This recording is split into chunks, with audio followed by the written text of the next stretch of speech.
Hello सबैजनालाई।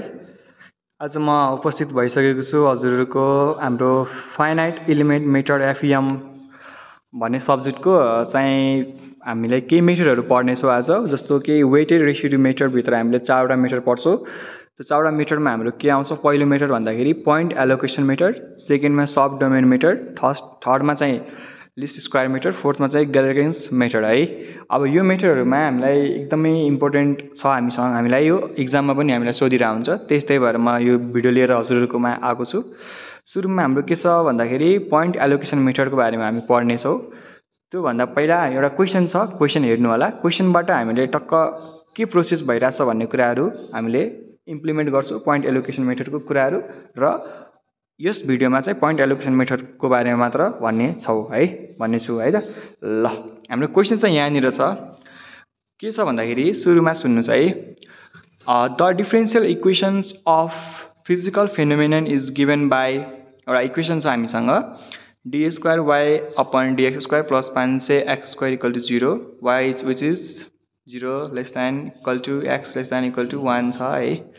अब हामीलाई एउटा यस क्वेसनमा चाहिँ हामीलाई ट्रायल फङ्सन्स अलरेडी गिभन छ, त्यहाँ हेर्न सक्नुहुन्छ। Y equal to a1 x minus x4 अनि बाउन्ड्री कन्डिसन चाहिँ हामीलाई y0 इक्वल टू 0 अनि 0 अनि y1 इक्वल टू 0 अनि हामीलाई के भनेको छ भन्दाखेरि calculate the values of parameters a1 है।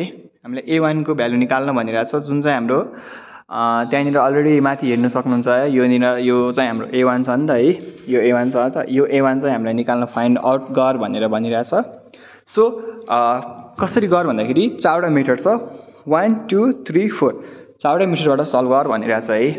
अब हामीले पहिलो कुरा, हामीलाई यो फाइनाइट एलिमेन्ट मेथड भनेकै एउटा आफैमा के हो, मेथड नाम छ नि त। त्यही भएर हामीले यसमा विभिन्न मेथडहरू पढ्नुपर्ने हुन्छ।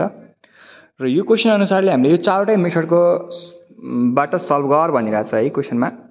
सुरुमा मैले के गरेँ, पोइन्ट एलोकेसन मेथडबाट सल्भ गर्न खोजेको, जसमा मैले के भने ट्रायल फङ्सन्स दिएको हुन्छ क्वेसनमा। यदि दिएको छैन भने हामीले आफैले त्यसलाई मान्नुपर्ने हुन्छ। त्यो कसरी मान्ने भन्ने कुरा म अगाडि सिकाउँछु तपाईँहरूलाई। अहिलेलाई चाहिँ हामीले ट्रायल फङ्सन्स यसमा दिएको हुनाले म अगाडि प्रोसेसतिर लागेँ है। जस्तो सुरुमा मैले के गरेँ, ट्रायल फङ्सन्स भनेको y equal to a1 x minus x4 छ नि हो, त्यो जस्ताको त्यस्तै मैले यहाँ कपी गरेँ है। यो इक्वेसन हेर्न सक्नुहुन्छ। यो म जस्ताको त्यस्तै के गरेँ, कपी गरेँ यहाँ माथिबाट। अब सुरुमा यहाँ हेर्नुहोस् है, हामीलाई क्वेसनमा के दिएको छ भन्दाखेरि d square y by d x square plus 5 x square equal to 0 भनेपछि यो इक्वेसन चाहिँ कन्डिसन यतिदेखि यतिसम्म लाइ गर्छ है। तर यो चाहिँ हामीलाई थाहा छैन नि त। यो डिफरेन्सियल इक्वेसन भनेपछि d square y upon d x square हामीलाई थाहा नभएको हुनाले ट्रायल फङ्सन्सको हेल्पले गर्दाखेरि हामीले त्यसको भ्यालु निकाल्छौँ है। यो अब यहाँ हेर्नुहोस् है, यो वाइलाई मैले के गरेँ, फर्स्ट डिफ्रेन्सिएटिङ गरेँ, d y upon d x with respect to x comma मैले यसलाई डिफ्रेन्सिएटिङ गरेँ। र हाम्रो यो गर्दाखेरि यसलाई डिफ्रेन्सिएटिङ गर्दाखेरि आउने भ्यालु भनेको a1 minus 4a1 x cube भयो। एक्सको डिफ्रेन्सिएटिङ हुँदैन, 0 हुन्छ। त्यही भएर x4 भनेको 4x क्युब अनि यो चाहिँ a1 ले मैले मल्टिप्लाई गरेको छु है। यो a1 ले दुइटालाई मल्टिप्लाई गरेको छु, ठिक छ। ल, यहाँ x को डिफ्रेन्सिएटिङ 0 होइन, सरी है, यहाँ x को डिफ्रेन्सिएटिङ 1 हुन्छ है गाइज।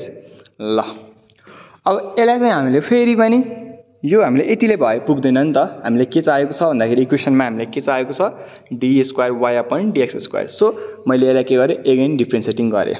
गर्दाखेरि भ्यालु आएको के छ भन्दाखेरि यहाँ हेर्नुहोस् है। अब यो चाहिँ हाम्रो के भयो, कन्स्ट्यान्ट भयो नि त, एक्स छैन। त्यही भएर कन्स्ट्यान्टको डेरिभेटिभ जहिले पनि 0 हुन जान्छ।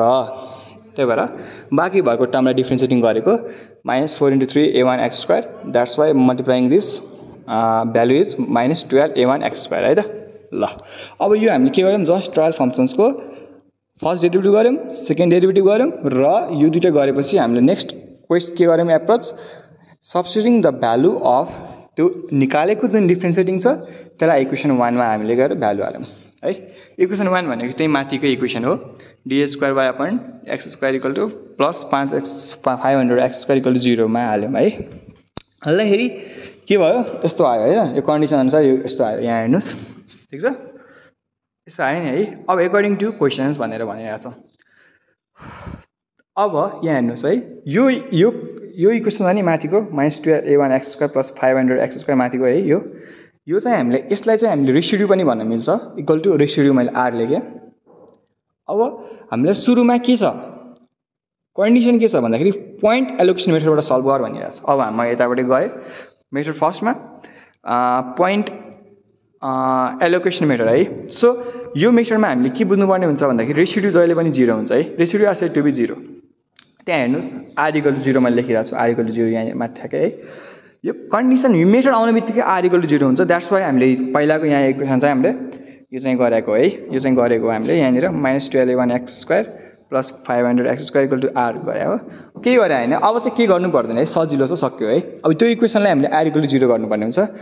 यदि पोइन्ट एलोकेसन मेथड आयो भने केही नसोच्नु होला, डाइरेक्ट r = 0, r भनेको रेसिड्यु हो र हामीले चाहिएको भ्यालु जुन हामीले a1 चाहिरहेको छ नि त, अनि यसलाई सल्भ गरेर x² चाहिँ डिभाइडमा जान्छ 0 हुन्छ र a1 = 41.66 भयो। र फाइनली a1 निकालेर मात्र छोड्ने हैन, हामीले खासमा ट्रायल फंक्सन्स दिएको थियो क्वेशनमा, यो चाहिँ कन्डिसन थियो y = a1x - x4। अब यो a1 को भ्यालु हामी टक्क इक्वेसनमा गएर हाल्दियौँ ट्रायल फंक्सन्समा हो।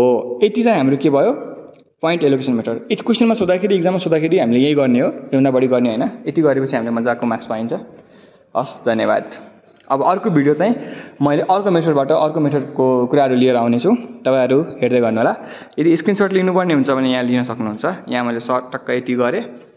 ल अब मैले यति लिनुस्, त्यसपछि ल त